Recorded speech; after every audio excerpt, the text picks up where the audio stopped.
ये 7 मिनट का डिक्टेशन है, 65 शब्द प्रति मिनट। डिक्टेशन शुरू होता है अब। Ready, start. भारत और पाकिस्तान के बीच हुई वार्ता लंबी खींच जाने से हमको निराश होने की ज़रूरत नहीं है, बल्कि दोनों पक्षों की ओर से बातचीत शुरू किया जाना एकमात्र सराहनीय कदम होगा।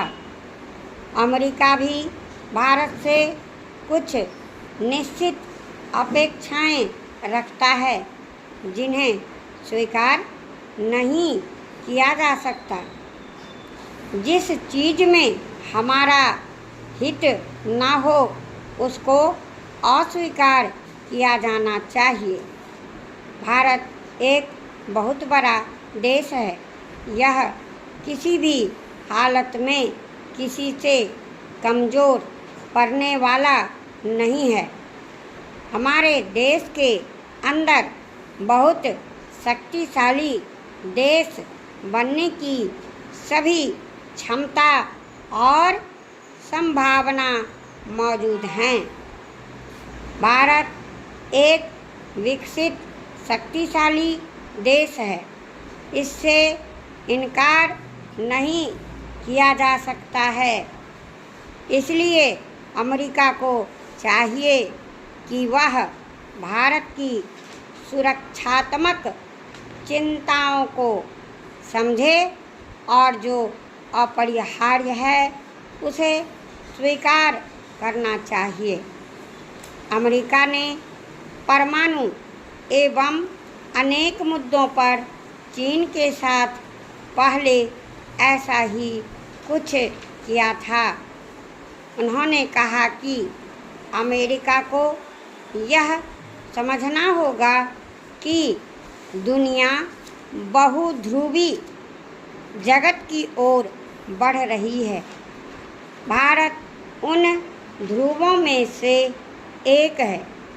अपने एक महत्वपूर्ण बयान में रक्षा मंत्री ने कहा है कि यदि उग्रवादियों को लोकतांत्रिक प्रक्रिया में शामिल कर स्वतंत्र और निष्पक्ष चुनाव के जरिए प्रशासन में भागीदार बनने का अवसर दिया जाए, तो कुछ स्थानों पर इस विवाद का एक राजनीतिक समाधान होता जा सकता है। सभापति जी, अब मैं आपसे चौथा प्रश्न करना चाहता हूँ, जो ऊर्जा विभाग के संबंध में है, और वह यह है कि मेरे क्षेत्र में अमरपाटन विद्युत सहकारी समिति मर्यादित का विलीनीकरण मध्य प्रदेश पूर्व क्षेत्र विद्युत वितरण कंपनी में कर दिया गया है और संभागीय कार्यालय अन्यत्र दूर कर दिया है।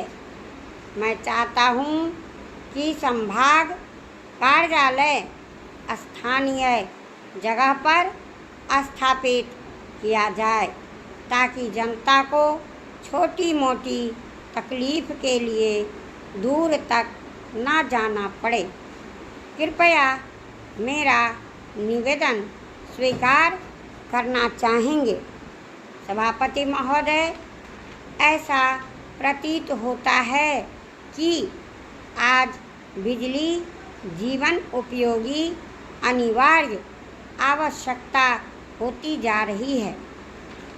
इस परिस्थिति में आने वाली छोटी छोटी बिजली से संबंधित अनेक समस्याओं के निराकरण के लिए क्षेत्रीय जनता को 100 किलोमीटर यात्रा करनी पड़ती है।